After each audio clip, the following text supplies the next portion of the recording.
আল্লাহর কসম, ঘরে খানা নাই, সাহাবায়ে কেরাম না খাইয়া মরে যায়, তারপরও হারাম খায় না। আর আমার মুসলমান মদিনার আশিক, একটু যদি তরকারি আর খানায় সমস্যা হয়, দৌড়াইয়া গ্রামীণ ব্যাংকের বারান্দায় হাজির, লোন দাও, সুদ দাও, নাইলে আমার গোষ্ঠী মরে। সুদের টাকায় ব্যবসা, সুদের টাকায় চাকরি আছে না নাই? জাহান্নামী, জাহান্নামী, জাহান্নামী।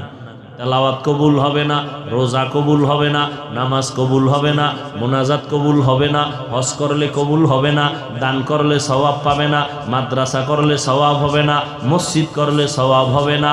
আল্লাহ কয় কোরআনে, তওবা না কইরা মরলে চিরস্থায়ী জাহান্নামী। কাদের ব্যাপারে বলছি বুঝেননি?